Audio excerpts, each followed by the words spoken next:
Should you invest in more characters or vertically into the ones you have? Is the Fontaine HP mechanic good or just an excuse to sell new characters? What are my predictions for the future meta of Genshin Impact? And with the addition of Fontaine, is there power creep coming to Genshin? Welcome to Jello Impact, where we build and test every single character to help you decide who you want to wish for and build. And today we will be revealing the best kept secrets of Genshin Impact. Okay, well, they must be secrets because you guys don't know it. You guys are asking about it. So you must, if you don't know it, then it must be a secret. It must be well kept. It's a Q&A session. I have 129 comments. I don't know that we're going to be able to get through them all. So I'm going to go through them as rapid fire as possible so that we can hopefully cover some really interesting questions. I will be skipping ones that pertain to leaks, especially ones that talk about Furina's kit. As soon as the live stream drops, we will make a full pre-release guide on her tips. Maybe we'll do a Q&A session as our first video about Furina after the live stream as part of the pre-release analysis. Let me know if you think that sounds like a good idea. Do you prefer when they release 4-star characters that are weak pre-C6 but really strong at C6, or 4-star characters that are always sort of middling but don't necessarily need constellations? It's a good question. I would prefer, I mean, ideally we'd get someone like Beidou or someone like Xingqiu or some, maybe not quite as overtuned as them, but they do have really strong constellations, so it feels good to get more copies, but they're still good at C0. Like, for example, for Faruzan, her C6 just gives way too much. 40% increased crit damage and the pressurized collapse. So her burst activates her skill essentially, which gives her more energy, more crowd control, and 40% crit damage. I would prefer to see this be spread out through a constellation. So maybe C2 gives the pressurized collapse and then C6 gives the crit damage, something like that. I'm fine. Personally, I'm fine with 4-stars having really powerful C6s. It would just be nice if they were a little bit spread out through the constellation, so it's not all or nothing for C6. I mean, do you prefer hyper carry teams with minimal reactions or reaction-based teams? For me, it all comes down to how fun and enjoyable the actual character is to play. It doesn't really bother me whether a team is a reaction-based team or a hyper carry team. Like if you take a mono cryo team, for example, it's nice to not have to worry about rotations, whether you got your swirls off properly, whether you swirled the wrong element, whether you got your double swirl. It is nice, but there's also something satisfying of running a VBV Putao team and pulling off your rotation properly and absolutely just nuking things with your charge attacks. My least favorite team archetypes. Charge shot bow users are probably my least favorite team archetype. I don't know if that's an archetype or just a style of character creation. For Ganyu and for Linny, like, I like their kits, but I don't like charging up their charge attack and then getting hit in the middle of it. And I play on controller, which I know, but it makes it hard to do the cancels that you can do on mouse and keyboard. What would have to change? I think if you could just dash while you're charging and you wouldn't lose the charge time. I think that's all they would have to change. What makes a good limited time event? When it has a good story and when it does not. I think the events are best when they, number one, show off a new side of a character's personality or explore their personality in a new way. Something that we don't get to see usually from their story quest. What type of minigame is appreciated? I like the minigames that involve me running around with my character and using their skills and abilities in unique ways. So rather than just like playing some, you know, ping pong event, I would like if sort of like the soccer event, but I think that they could do a better job, like utilizing the overworld. I would like to see, and utilizing our character's skills and abilities, because that's what Genshin is all about to me. It's the skills and abilities of the characters. And if we're not going to have the combat as part of a minigame, then I would like to use the overworld in some way and utilize the character models in some way. Do you think Arlecchino will be a burgeon trigger unit building off of Fontaine HP gimmick? Hoping so personally. I don't think so. I think Arlecchino is going to come at the very end of Fontaine, and she will actually lean towards whatever gimmick they introduce in Natlan. If I had to guess, I would say that she is going to be either a Xiangling clone or a Bennett clone. And whatever way she's different than Bennett, she will or Xiangling, she will synergize with whatever Natlan gimmick that they have. What endgame content alternatives to Spiral Abyss do you wish MiHoYo would add? I want to see an event-style dungeon with bosses, or even easier or harder weekly bosses, and fun gimmicks, like they added in the most recent boss where you can jump really high and plunge down, and like add in fun kind of arcadey style gimmicks to make it more approachable to casual players, and then have 2 difficulties, one regular and one extreme. And the regular one, that's the one that gives you your primo gems, and so you can just go in and it would be not as geared, like it would not matter so much how well geared your characters are as to whether you can clear it, but if you utilize whatever funky gimmicks that they have. Maybe there's one room that turns on super high suction for the mobs, and it's like you have, you know, Venti included in your team already, basically, or maybe one where like the gravity thing that we had, or one where by high elemental application you make a bunch of things explode, or one where it just, I don't know what it is, but a bunch of different fun arcadey style stuff that even casuals can have fun with, even if they don't enjoy in the sweaty side of the combat system. And then a harder difficulty that doesn't give primo gems but does give 5-star artifacts, so something that maybe the casuals don't care as much about but the sweaty players do. And that one, it would still have those gimmicks, but maybe the gimmicks could be toned down a bit, or maybe the difficulty would be ratcheted up, so you also need to have higher investment characters to clear it properly. Since you can only have an 8-character maximum Spiral Abyss,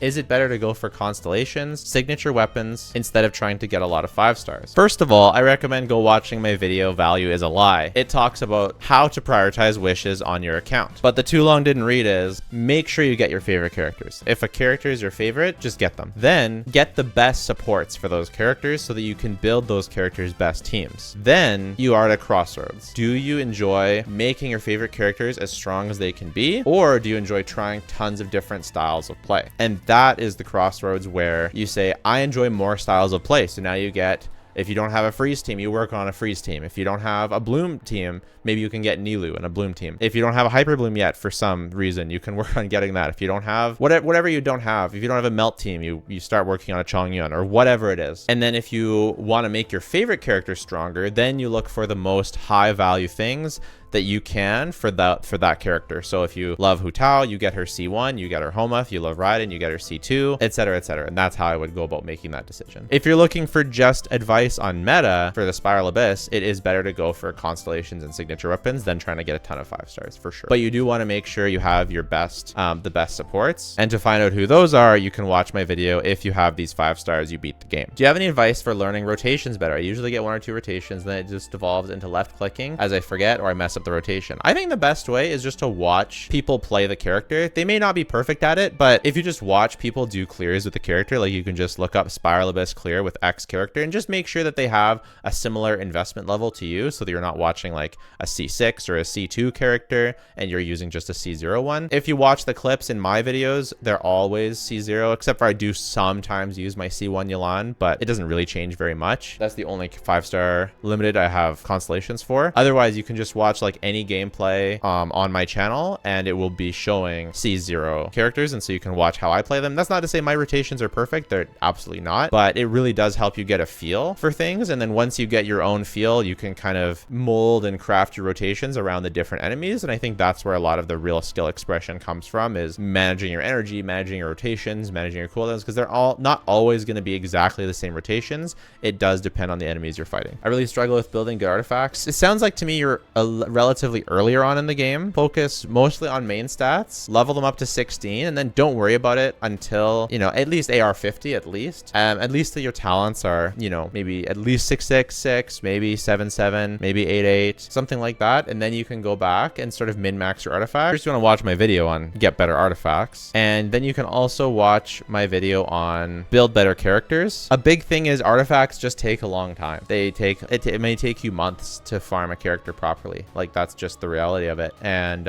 it's kind of wild when there's so many characters in the game to build, and it's very overwhelming, and it can really prolong your ability to clear the end game content, and it can take a long time to get a good upgrade. So stay strong, keep going, and if you're still having trouble, maybe ask for some help on the Discord. If you join my Discord, then there's lots of helpful people, and if you want to add me on the Discord with a question, then you can as well. What would you like to see in a new Animo 5-star character? I'm interested to see a character with Fontaine health mechanic synergy. Yeah, an Animo healer. We haven't had a 5-star Animo healer. So I think, I mean, we have Jean, obviously, but a limited 5-star Animo healer. So if we had a limited 5-star Animo healer with some grouping or with some buffing, then that would be pretty big. and I think that would be really cool. An Animo Shielder would also be interesting, like Shielder with crowd control. Probably not going to get that during Fontaine since healers are going to be the meta right now. Other than that, like, we have lots of Animo carries. I would like to see an Animo carry that relies on reactions, because we've had 2 Animo carries that specifically are just hyper carries, right? Like Wander and Zhao, they don't really want to do reactions. It'd be cool to see an Animo carry, either an on-fielder or off-fielder, that maybe they give or get different buffs. Like, he gets different buffs depending on what he swirls, but I would also like to see the swirling be the main part of the damage. Yeah, something where you creatively utilize the reaction system, and the more reactions that they do, the more like damage that they do. Maybe their swirls are multiplied,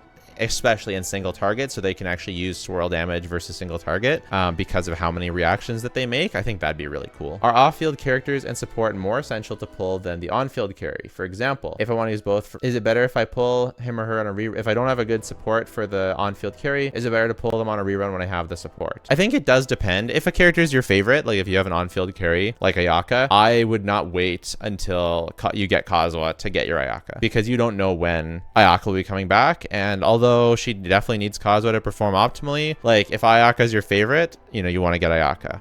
That being said, if both of them are on banner at the same time, you just have to make the call, right? How much do you love that character, and how much do you want like the stronger character? Because in the long term, you're going to want both. You want your favorite character and the support that makes them shine. I would personally go for your favorite character first, but you have to decide what you value more. What franchise do you think Genshin should do a proper collab with? I just think Pokemon would be sick. Maybe they'd have to find like a more retro version where they use apricorns instead of Pokeballs or something, so it's not like too immersion breaking. I don't know. I think people really don't want immersion breaking collabs. I guess Zelda could be pretty interesting. Final Fantasy could be cool. Persona, I don't know. Do you think the new HP mechanic is good, or just a way to design unique artifacts and weapons that only work with the new characters instead of utilizing already existing ones? I think it's both. I think that they went out and decided on a gimmick that they could make the new characters work better with than old characters, but I do think they did it in a good way. I think it's not something that fully excludes old characters of taking advantage of the synergies, and it doesn't feel too artificial. Like, I think that if they made Uja Numa too restrictive in terms of how you needed to use it in the Abyss, then I think that would have been the bad way. That would have been the dark timeline. But we got the good timeline where they focused more on the HP drain and not so much on the Uja Numa, which they have a little bit, but it's nothing crazy. So I think it is both a way that is designed to sell new characters, but also a way that's actually done well. How do you, if you had a chance to rework a character, who would it be and what changes would you make? It would be Yoimiya. Her burst would do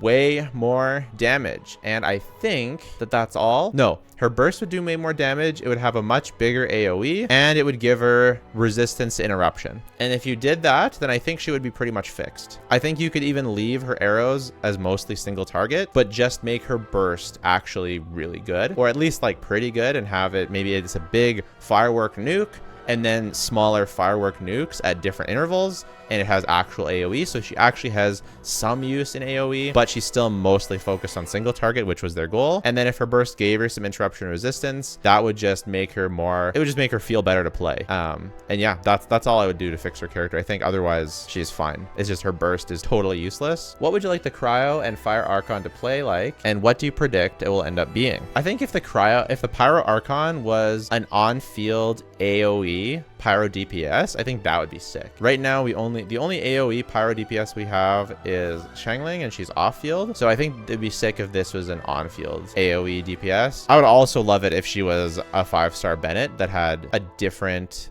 gimmick rather than like the healing up to 70% if they did something else. For the Cryo Archon, God, that's tough. I wouldn't really want to see her be a defensive utility, but that being said, we don't really have many Cryo 5-star defensive characters that are, I don't think we have any limited 5-star Cryo characters. So I think that I would like to see her do damage, but maybe if she was a healer or a 5-star shielder and she was actually a sub DPS and did damage, so that like mono Cryo with Shenhe Ayaka, like she could fit onto that team. It's like Layla, but power creep.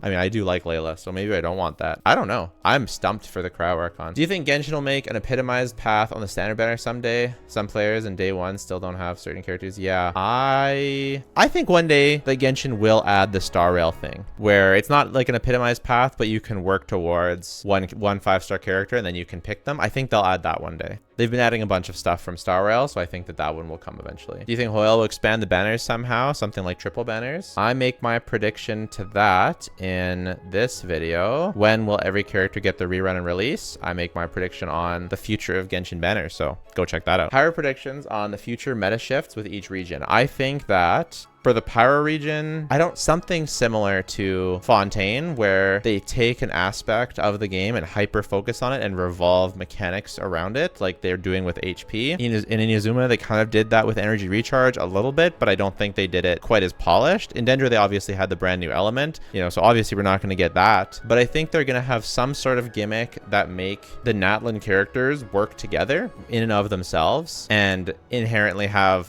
more synergy with each other than synergy with other characters. I hope they don't do something stupid that's like kind of hokey, and I hope that it's well integrated like Fontaine's HP, but I'm not sure. For Cryo, I think they'll do the same thing, and then I think for Conria, they'll have a new element. What external infusion we currently don't have? Electro, Geo, Anemo, Dendro would like to see get a dedicated 4-star, 5-star support in the future. A Dendro infusion would be kind of good, I think. It would give a lot more. You'd be able to on-field like any character in Hyper Bloom. I think in general, infusions like don't do enough to really make it worth it. So I think they would also need to, not only do they need to give the infusion, but they need to give a very high damage bonus % to that infusion so that it actually justifies using the normal attack. Because like if you use Candace and you infuse like, I don't know, your on-field Bennett to do hydro damage, it's not like you're going to put a hydro damage bonus cup on him. But if Candace also gave like a 60% hydro damage bonus to the normal attacks of that character, then that would be really cool. It obviously would be too strong with characters that already infuse, so maybe you'd have to have some sort of restriction around it, but that's something I'd like to see. Do you play Genshin for the gameplay, story, or both? I play it for both. I like the gameplay. Like, I think Genshin has 3 main points. It has the gameplay, the exploration, and the narrative, and I like all 3 personally. I wouldn't be playing it for this long or this seriously if it weren't for the gameplay, but I still would have at least played it and enjoyed it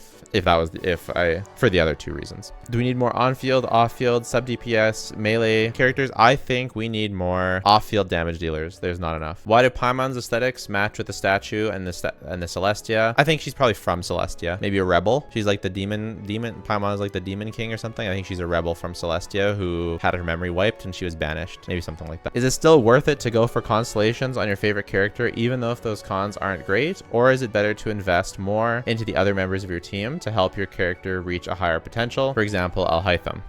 If you're going to vertically invest in his teams, it's best first to get C2 Nahida, then go for his weapon. I actually do talk about this in Make Your Account Godlike. You might have too many characters. I talk about how best to invest in each character's team, because it does depend on the specific character. Is Sunfire Jean good or worth building? What would be a good team with it? I've lately been using Raiden, Yelan, Bennett, and Jean, and I love it so much. It is so good.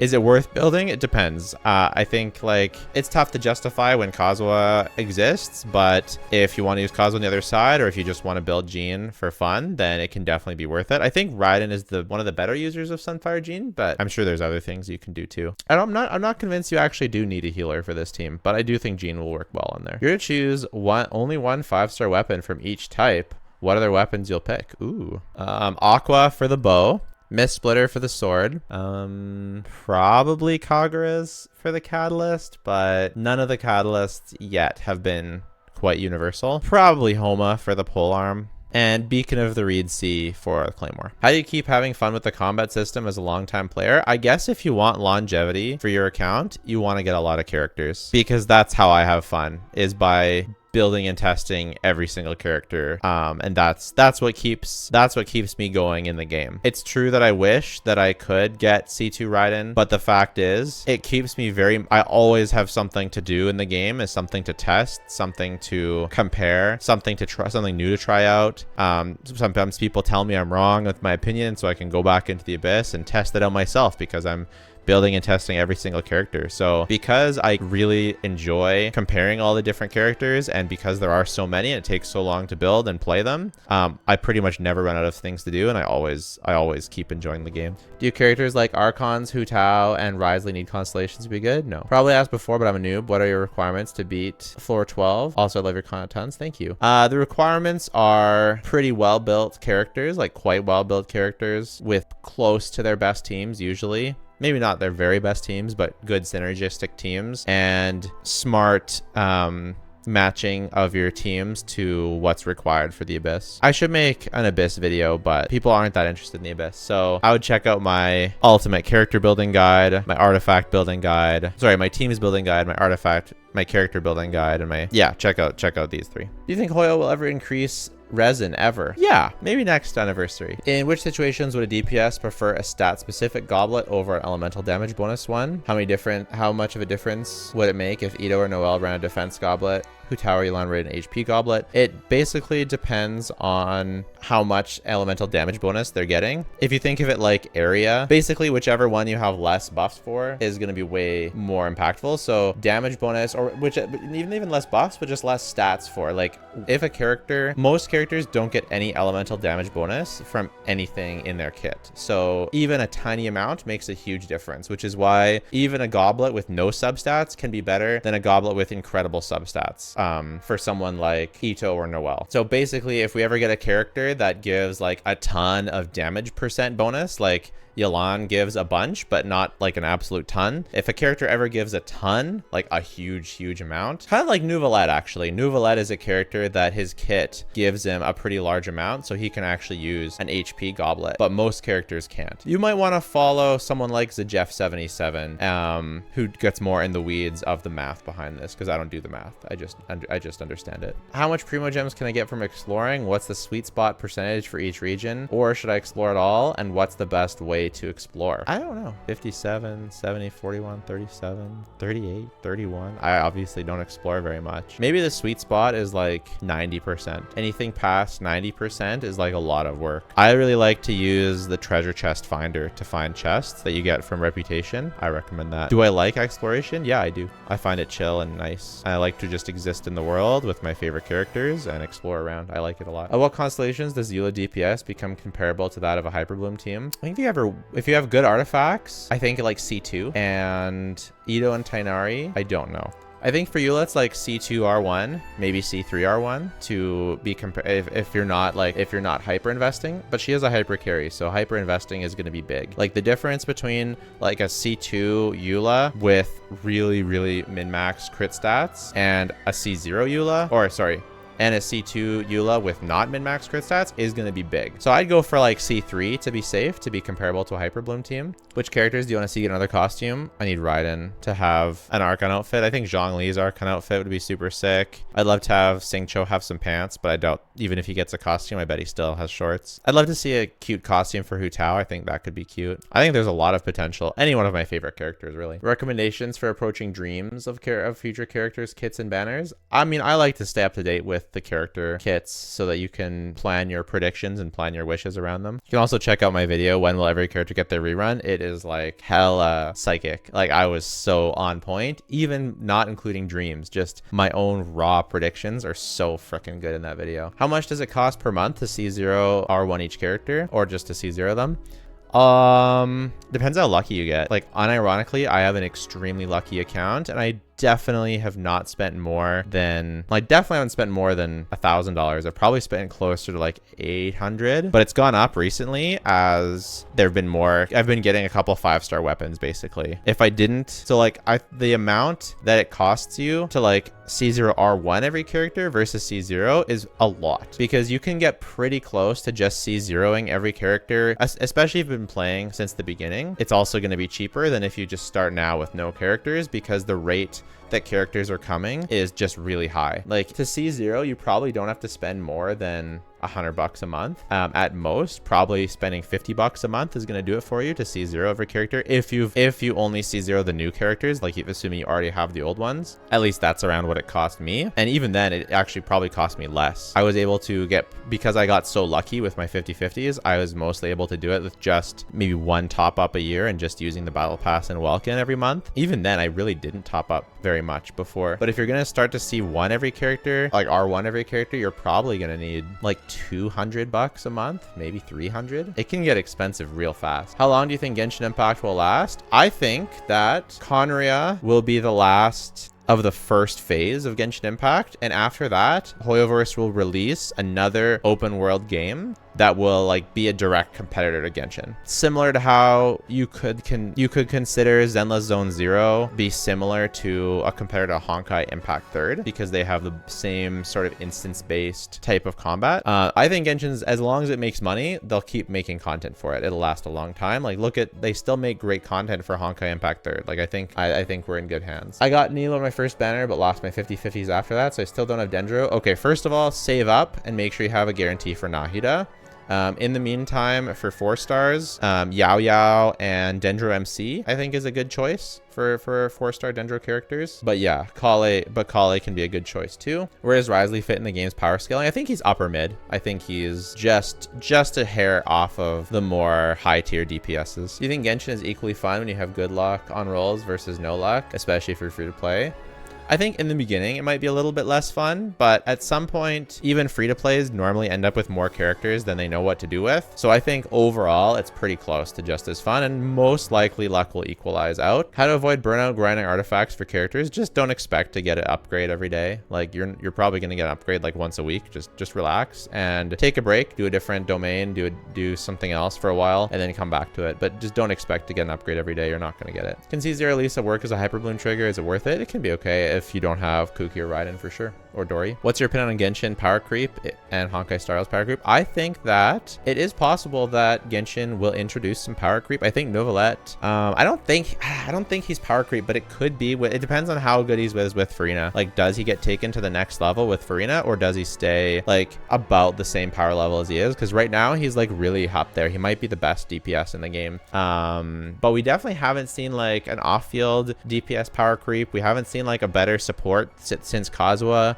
So like there definitely isn't power creep overall yet, but I think it could happen. And if it does, I think it's okay. We've had so little power creep ever that if we get a power creep character here and there, that's okay. In our hyper carries week now, I have Wanderer, Raiden C2 with C6 star, but I can't seem to 36 star. Is it just a skill issue? Yeah, that's a skill issue or a build issue. Hyper carries are not inherently weak. Maybe post in the Discord and you can at me if you can't get help from someone else. I don't have Kazuha and I rarely use an animal support. Am I really missing that much? I think that, yeah, something like Kazuha, the Viridus and Venerer plus the elemental damage bonus plus the crowd control. If you've never experienced that, you really are missing a lot. Like it blows your mind how much of a difference that is. Can you make Candace and Dea work together in a team? Overworld and meme teams are fine. Yeah, I think you can use them together, especially for the overworld. Especially if you have a high constellation Candace. She's one of the few characters that can apply off-field hydro for Dea to vaporize some hits of her burst. So that's sort of interesting. I'd say maybe a Burgeon team would be the best, where you use Dea to build on EM and proc Burgeons, whereas Candace provides the hydro.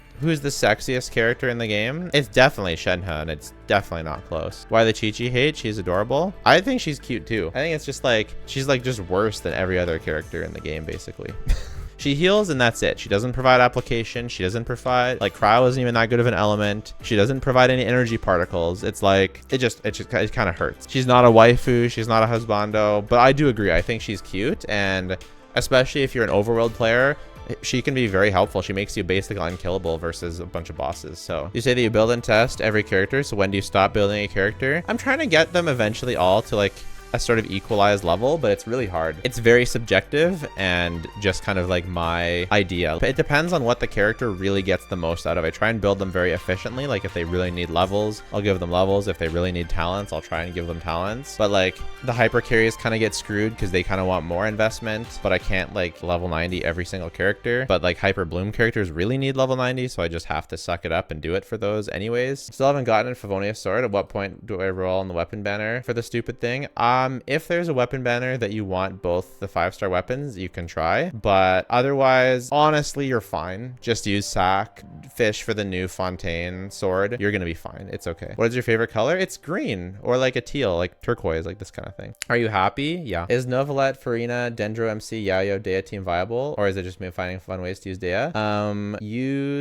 Yeah, no, that's viable. That's okay. But I think using Nahida over the Dendro would be a lot better. That was a lot. I'm not sure if we're going to keep this all in one or make it a 2-parter. But if you enjoyed the video, please consider subscribing. I answered every single question here that wasn't either repetitive or way too specific or having to do with leaks. So if you want to see more, make sure to stay subscribed. Keep updated on my community posts for the next time I do this. If you want to support me and my family on Patreon, check it out. I really appreciate the patrons over there. You help me keep my family fed. Thank you very much. If you want to go join a great community, check out the Discord. And if you don't want to do any of that, that is totally fine. Just watching the video has been more than enough. Thanks so much. Bye for now.